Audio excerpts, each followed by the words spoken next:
Hello, everybody. First of all, I want to thank Spiel for inviting me here to speak here today. And also, I want to thank all of you because you actually came here during a tabletop game convention to listen to a politician. That's crazy. I don't understand why you're doing that. But I want to thank you for that. Yes, I am Washington State. That's the other Washington, not Washington, D.C. They're crazy over there, okay? It's Washington State. And I am the elected Secretary of State. Now, before I go on and give my talk, I just want to know in this audience, if you could raise your hand, if you either grew up in Eastern Europe or your parents came from Eastern Europe. Can I get just so I know? So we got a few people here during the Cold War. And just so you know, before I go on, I am a real nerd, okay? I am. I played D&D. I still play D&D. I played Avalon Hill games. I was around when they said D&D was part of Satan. No, I'm not, okay? It's not true. But why I bring up the element of Cold War, why I talk about it here today with all of you, is to remind all of you what it was that made Eastern Europe free from Soviet domination. A lot of people have theories, it was the might of the Western democracies and their military, NATO versus the Warsaw Pact, et cetera, but really, it's because of soft power. And what am I talking about when I talk about soft power? I'm talking about blue jeans, I'm talking about movies, I'm talking about music, culture, books. If you talk to anyone who grew up in Poland or East Germany during the Cold War, they will tell you that they're not supposed to listen to Radio Free Europe. It's these ideas that generated a movement so that in the 90s, after the wall came down, these countries toppled and brought about democracy. It was because of ideas. It wasn't because of a big conflict between NATO and the Warsaw Pact. It was because people were mobilized by the element of soft power. Well, guess what? Gaming is the new soft power. Gaming is huge. And I'm not just talking about the digital side, but the analog side as well. And I can tell you, and you should all know this, is that the digital and analog side, if you talk to a game developer, the people bounce around from one side to the other. And the great thing about gaming, especially tabletop gaming, is it involves art, right? There's artists, there's writers, there's creative thinking that happens in all of this. And so I firmly believe that tabletop gaming and gaming in general is part of the element of soft power that we, Americans, Germans, Poles, we should cherish and embrace. And I know that governments are starting to understand this. It took a while. It's taking a while. I've talked to my own colleagues, elected officials, and when you talk about gaming, they don't quite get it, but they're getting around there. When I went on a trade mission to Japan, unfortunately, the Japanese didn't quite understand it, but there's a lot of Japanese that play games. Here in Germany, I talked to your foreign ministry, and you have people that go to the United States to represent, to help process passports and stuff. And when I talk to them about, I'm doing this trip, I'm doing a trade mission, they're thinking, oh, aerospace, agriculture. I said, no, games. It's like, games? That's great. Why? Well, because that's what you play. That's what the people around the world play. And so I challenge all of you to really engage with your elected officials and let them know how important the industry is, because it's a multi-billion-dollar industry. I shouldn't be the only politician here at Spiel. I shouldn't be. That's right. There should be more. I want to tell you a little bit about what I'm doing before I get to the trade mission stuff, what I'm doing myself. So in the state of Washington, the Secretary of State is responsible for libraries, right? So we have our own state library. I have libraries in our state prisons. We coordinate with libraries across the state of Washington rural communities. And because Washington State has so many tabletop games, we have collected these games and set up game libraries across the state so that kids have a safe place to go to. We've also introduced D&D as therapeutic gaming in our state prisons. That's right, and youth detention facilities. I want to tell you a fun story that happened. When I first became Secretary of State, I visited one of the prisons. I was talking to the warden there, and I said, hey, look, I'm going to introduce D&D to the library, because I own the library, as therapeutic and something, that fun thing that the inmates can do. And the warden told me, Mr. Secretary, we don't allow D&D in here. You may not know, it's about a game of Control and Minions. It's bad. We banned it. It's true. They banned it for since the 80s. So I went, okay, well, I'm gonna try to change that, by the way. So after that, I went to the library, and I talked to my employees. So the librarians are my employees, not the prison's employees. And he was so excited because he's a fellow nerd like me. And he goes, hey, Mr. Secretary, I got to show you something. He shows me the bookshelf with all these D&D books. They're banned. That guy he committed a gross felony, by the way, just by doing that. He could have been fired. And then he pulls out this folder, and he shows it to me. Mr. Secretary, I got to show you this. And they're character sheets. It's like, yeah, I've been playing secret prison D&D. But I got the ban lifted, which is good. Thank you very much. And we actually traveled to Walla Walla Prison. We played D&D with the inmates there, and I want to thank Wizards of the Coast and Hasbro, because they sent someone out there, the DM. And we've been traveling around different parts of rural communities to introduce gaming.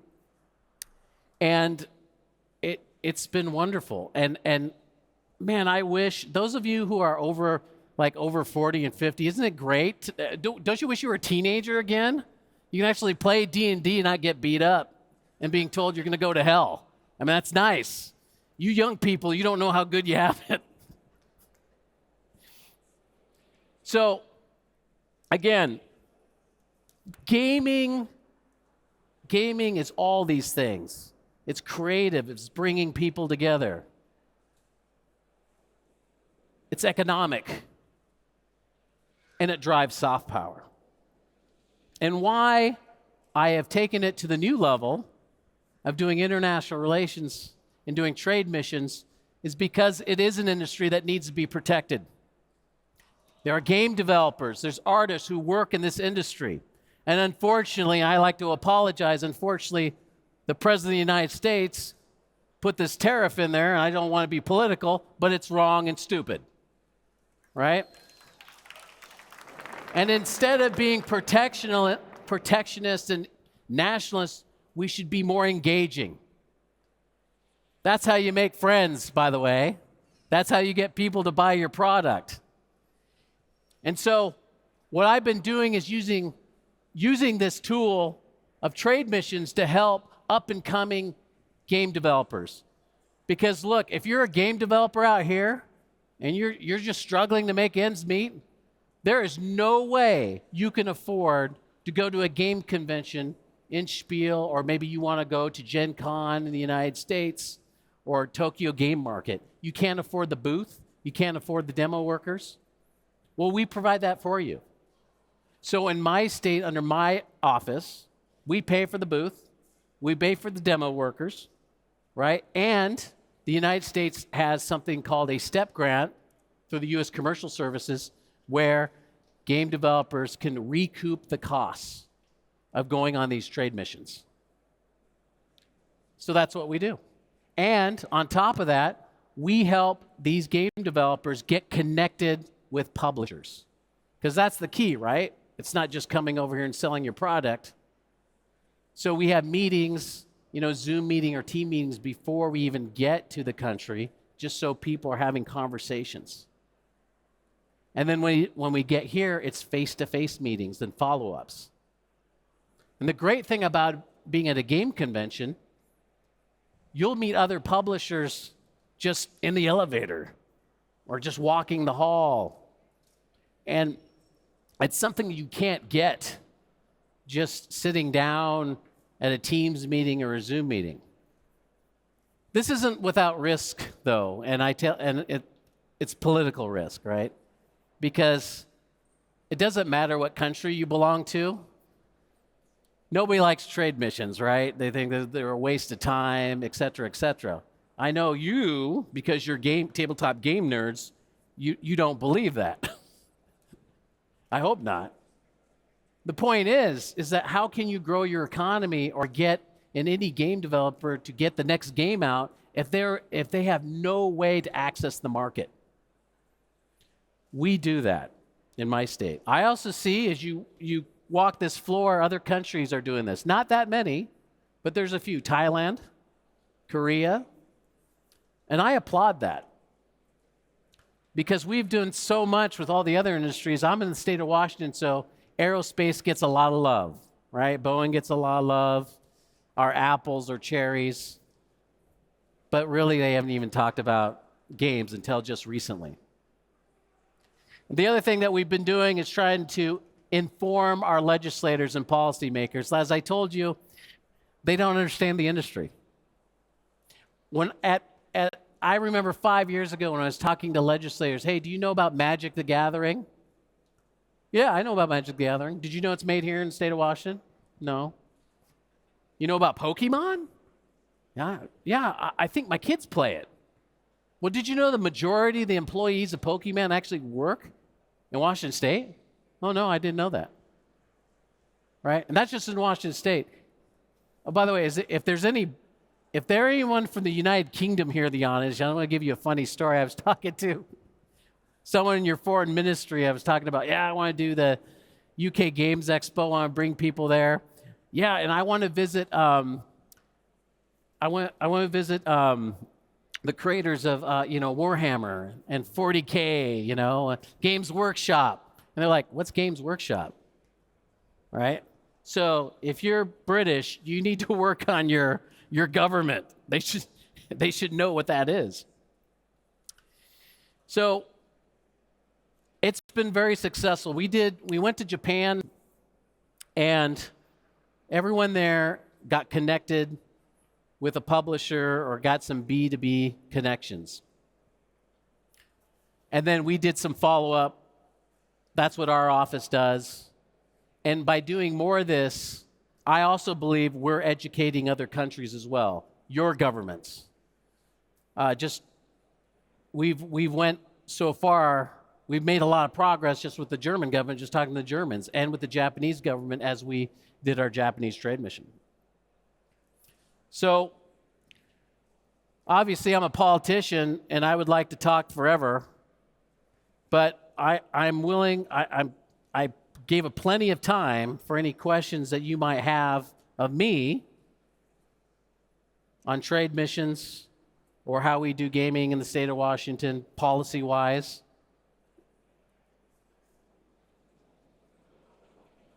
There's supposed to be somebody here that's supposed to run up and take this little thing here, and they're not here.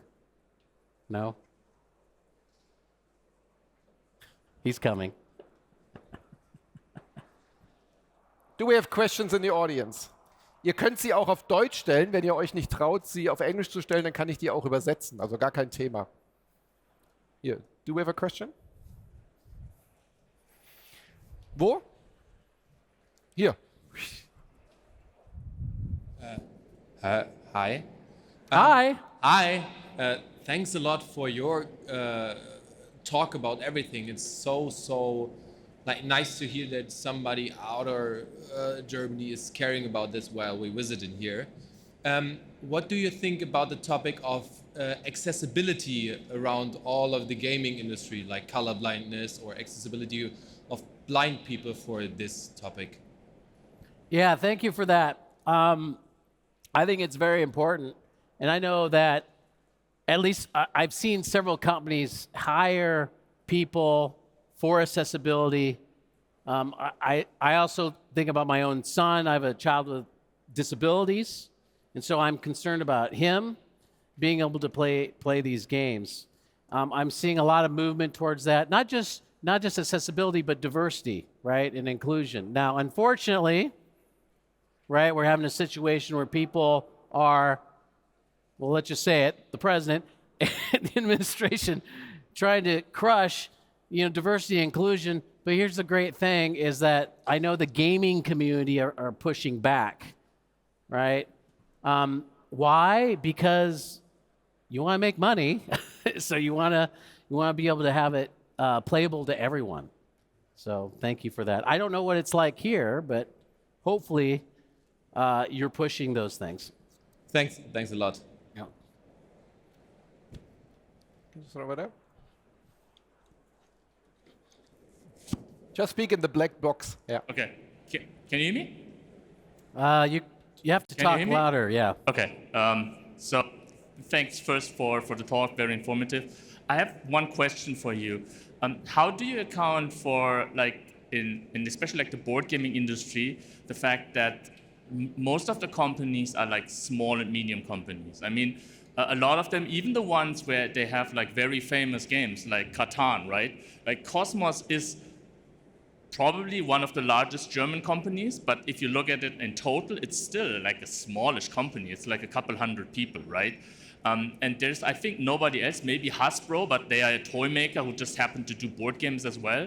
So like how you as a politician can handle like all the small and medium and give them like whatever they need, because they are not that big, right? And probably it's easier to like talk to a couple like large companies and help them than to do a lot of like the small companies and try to figure out something for them. Yeah, thank you for that question. So I can just tell you what I do on my end. So what I've been doing when I do these trade missions, I usually pick a majority of them will be smaller companies. And I'm talking, these game developers are like, they would love to just live off their game or making games. But those of us that know about the industry, the majority of people, they're holding down a full-time job because they need health care. Well, in the United States, you need health care. And so what we try to do is I try to bring a majority of those folks on the trade mission. I will bring some medium-sized companies, those with who've been around and they're making a living off of it. And usually those are helping the others access the industry. The other thing I did, and I didn't mention this, is the importance of being organized. So I created in Washington State the Washington Tabletop Game Alliance. And I know there's a GAMA, those of you that know the United States, and that's fine, but they lobby at the federal level. A lot of regulations, and I know this to be true in many countries, are driven by local policies. So in Washington State, the Tabletop Game Alliance has come together to lobby the legislature on various policies. So I'm a Democrat, and there were a couple of legislators who wanted to do a good thing. They wanted to protect independent contractors because they are being abused on the construction side. So they were trying to pass a bill to ban all independent contractors and say they had to work for a company. Well, if you're an artist or a writer, that's bad. You don't want that. The gaming company doesn't want that. But legislators didn't know that. And so having the Tabletop Game Alliance and others talk to their legislator and educate them on the industry is so important, because they can pass things thinking they're doing good, but they're hurting. My state, I even voted for it. I voted for a bill that regulated golf tournaments. I had no idea that the bill also regulated Magic tournaments. Yes, I didn't know that. Nobody knew that. It passed unanimously. I found out several months later when a retailer came up to me and, hey, I hear you're state senator. I'm being fined $50,000 for running a Magic the Gathering tournament in my store. Now, we got that reversed, but the point is that nobody was there at the time to explain some of the bad policies going out. So I encourage all of you to try to get organized.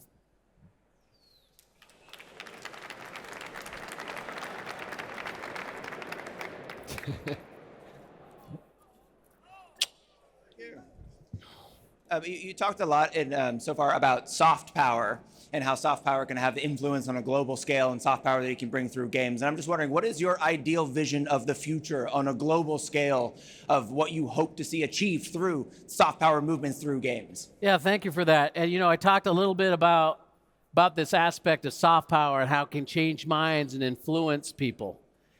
And when I was in Poland, this is more on the digital side, but it can also be on the analog side, about how you could maybe try to get games into places like Russia where young people can see these games being played with, what the Poles are doing and the West, and that maybe perhaps their leader is not a great leader, right? And that they have the ability to speak out and exchange ideas and be collaborative. And so it kind of surprised me that they were willing to do that, because obviously it's a little bit of monetary risk for them, right? They're not making any money, but they're trying to feed these ideas and these games out. You can do the same thing with tabletop games, right? We walk this whole floor, check out the different games. There's different ideas out there. Just like music in the 80s. It wasn't just one thing that led to the fall of the Soviet Union and dominance in Eastern Europe. It was all the combination of stuff, all the combination of ideas and people coming together and talking about it. And I believe games do that. Games naturally do that, right? I guess you could do a solo game, but that's really sad, right? You play with other people. That's why I love games. Thank you. Any more questions? Over there. I don't want to catch this. So is there one piece of advice that you could give the people that are here of how they could talk to their local elected official to educate them about their business, their game, their employees? Is there something they could take from you on how to talk to an elected official? Yes. So, look, I didn't start organizing game designers and developers and game stores. I didn't do that until somebody came to me and talked to me about their problem. Because I didn't know. I'm a big nerd. I love games. I didn't know I passed this stupid law to tax them. I didn't know that, right? It took someone to do that, to actually communicate. That's what you need to do.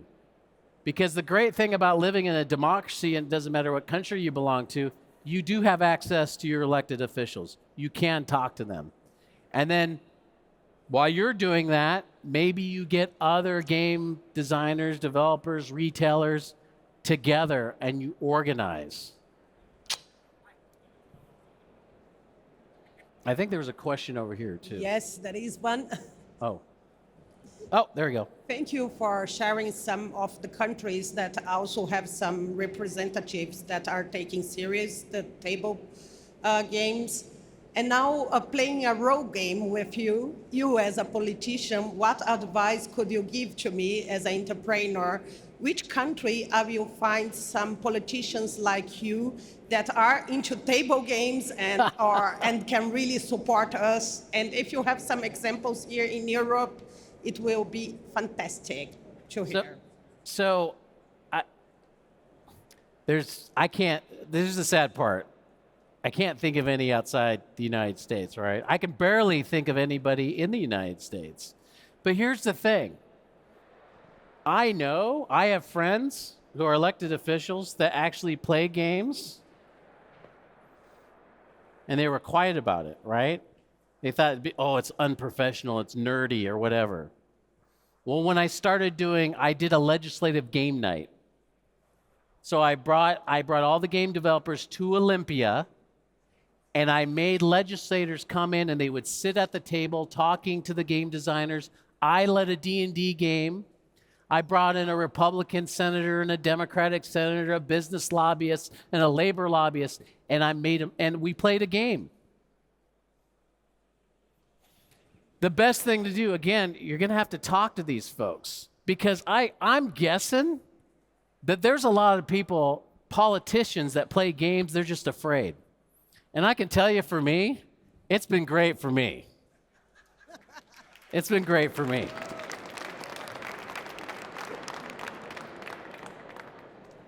So we have time for maybe one more question, if there is any. I don't see any. If nobody has, I can just have the last one. Yes, please. I love the puzzle here. Now, I am just thinking as a citizen.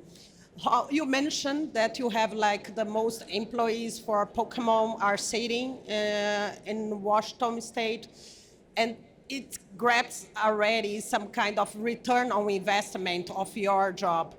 Can you say that again a little louder? Yes, now. So you mentioned that you have some games that are developed in Washington, and also you mentioned that most of the Pokemon employees in the world are sitting there. These are clear indicatives of like the return of your work. Can you measure what it brings to the society in terms of taxes or other financial impacts your job or your role currently? Right, so you want the financial impact, right? The data. Yes. Yeah, so we're just starting to do that now. And so we kind of measure, it was in the billions of dollars for Washington State. If you take the totality of gaming, which I think you should do, right? Digital and analog. And I think for the analog side of it, it ended up being $1 billion. But the problem is there's not a lot of studies that are going into this, and why we need to do more. Because it shouldn't be just about sales. Because we got to look at the other aspects of gaming, like people who make dice boxes and accessories, and people who put the art out and go to these conventions and sell their art. So we need to do a better job, not just my country and my state, but other countries as well. Because, look, gaming, rolling dice, it can change the world. So thank you very much. Thank you very much.